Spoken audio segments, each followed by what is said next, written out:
မင်္ဂလာပါကျွန်တော်ရဲဘော်စလိုင်းပါဒီနေ့ပြောချင်တာကတော့ဘာလဲဆိုတော့ဒီစစ်မှုထမ်းဥပဒေကြောင့်ပြည်ပကိုထွက်ပြေးတိမ်းရှောင်ကြတဲ့လူငယ်တွေပြီးတော့စစ်မှုမထမ်းရဖို့ရာရေးလာစဉ်ပတ်စံပေးပြီးတော့စစ်မှုထမ်းကင်းလွတ်ခွင့်ကိုရှာဖွေနေကြတဲ့လူငယ်တွေအတွက်ပြောချင်တာပါပထမဆုံးမိန်းပိုင်းတစ်ခုကတော့စစ်မှုထမ်းဥပဒေကိုရှောင်ထွက်ချင်တာနဲ့ပြည်ပကိုထွက်ပြေးတဲ့ညီကိုတွေအနေနဲ့ရေရှည်မှာ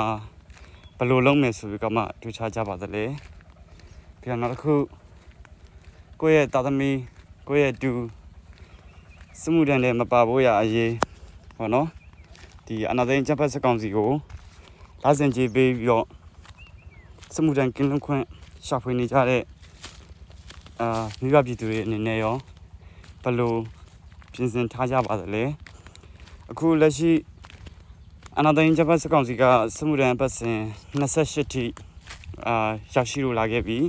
ပတ်စဉ်တစ်ခုကိုအင်အား9000နှုန်းနဲ့တွက်မယ်ဆိုရင်အင်အားတင်ကနနာထိရောက်ရှိလို့နေပြီဖြစ်တယ်အဲ့တော့ဒီဘက်မှာရှိနေတဲ့လူငယ်တွေကိုပြောချင်တာကကျွန်တော်တို့လည်းမိဘစကားကိုနားထောင်တဲ့အထဲမှာတော့မပါဘူးဒါပေမဲ့လူလူကောင်းစားရေးအတွက်ကျွန်တော်တို့မိဘကိုပုံကံပြီးကြမှာ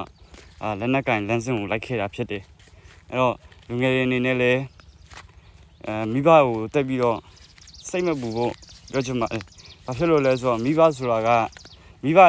နှစ်ပါးမွေးဖွားလို့ကျွန်တော်တို့ကလူဖြစ်ခဲ့ရတာမှန်တယ်ဒါပေမဲ့မိဘနှစ်ပါးကျွန်တော်တို့မရှိလို့အသက်မရှင်တော့ဘူးဆိုတာမျိုးမဟုတ်ဘူးအဲ့တော့လူငယ်တွေကိုတွေးစီချင်တာကဘာလဲဆိုတော့ဒီအာဏာသိမ်းမှုကိုငါတို့မတွန်းလှန်နိုင်ဘူးเนาะဒီစဖက်နဲ့အောက်ကငါတို့မထွက်နိုင်ဘူးဒီလိုဆိုရင်ဘာဖြစ်မလဲဆိုတော့ဒီပြည်ပကိုထွက်ပြေးတိမ်းရှောင်လဲအချိန်တန်ရင်ပြည်တွင်းကိုပြန်လာခဲ့ရမှာပဲ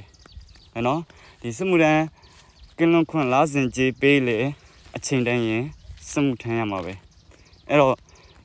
လာစဉ်ကြေးပေးမှာပတ်စံဘလောက်ပဲပေးရငါရဲ့တာသမီငါရဲ့တူမတွေစစ်မှုမထမ်းရရင်ပြီးလို့ဆိုရင်တော့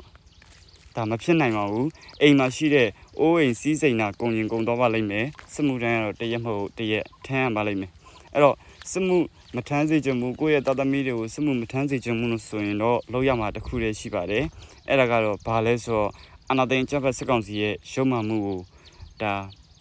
တွန်းလှန်ပုံကံဖို့ပဲဖြစ်ပါတယ်အဲ့တော့ကိုယ့်ရဲ့တာသမီတူမတွေကိုနှစ်ချန်တဲကနွားများလို့အဖြစ်မခံကြပါနဲ့လို့ပြောကြလို့ပါတယ်ခင်ဗျာ